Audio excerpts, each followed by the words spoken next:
Hey, what's up, guys? Welcome back to my channel, Armor Sound 427. And actually, today, what actually we talk about is actually a news report that was actually talking about the brand splits. As we know, this Friday on the 28th is when the draft actually starts.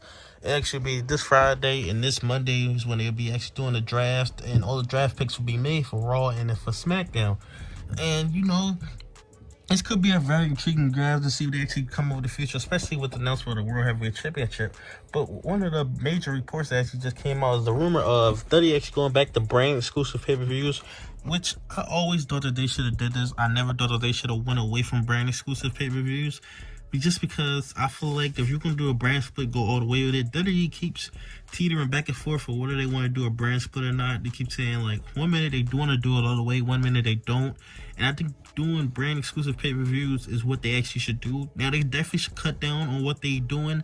We do not need 2 pay-per-views every month for Raw and SmackDown. Break it up a little bit like they did back in the 2000s, where it's like 14 pay-per-views, so like Raw won't have a pay-per-view for about 2 months, which you don't need a pay-per-view every month for each brand, just because most of these pay-per-views really don't even matter. So if you do like 14 pay-per-views, 5 Raw, 5 SmackDown, or if you do like maybe even like 15, 5 Raw, 5 SmackDown, then a big 5, that'll still be better, because I believe back in like 2016, 2017, they were doing like 2 a month. I think it was for Raw and for SmackDown, 2 a month. Just from what I remember, I believe they were doing it that way, which that's a terrible way to do it. They should not do it that way.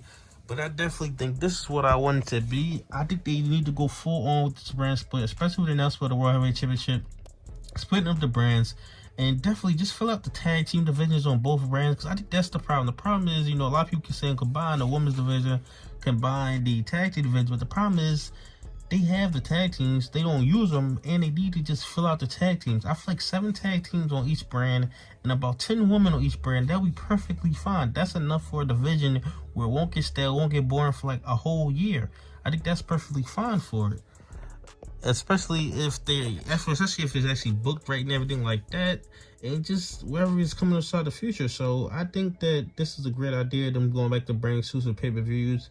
I definitely could see the pros and cons of both, because there's less pay-per-views, so it's like the pay-per-view means more, but then there's more opportunity. Just like with the brand split, a lot of people say that they should get rid of the brand split, but I feel like their talent in their roster is way too big just to do one, like with 1 world title, which I understand 2 world championships. I'm perfectly fine with 2 world championships. If you're gonna do a brand split, do the 2 world championships. I don't know why they ever put both of the titles on Roman Reigns. They should have been always 2 world championships, but that's just what they're actually going to do. But yeah, definitely, if WWE wants to do a brand split, they need to go full on with it. They can't do half and half. Oh, sometimes we're going to do honor the brand split, sometimes we're not. Just go full on with it and do it all for this brand split. But tell me your thoughts in the comment section below. What do you think about this brand split? What do you think will happen coming up inside the future and everything like that? But I definitely think they'll go back to this, especially if they want to go full on with the brand split, which it seems like they're going to do. I don't know why they shied away from it. I hope they don't shy away from it more, but it seems like they just go back and forth on everything that they actually do. I don't know why they actually do that, but we'll actually see coming up inside the future what they actually do with that. But like, comment, subscribe. Thanks for watching.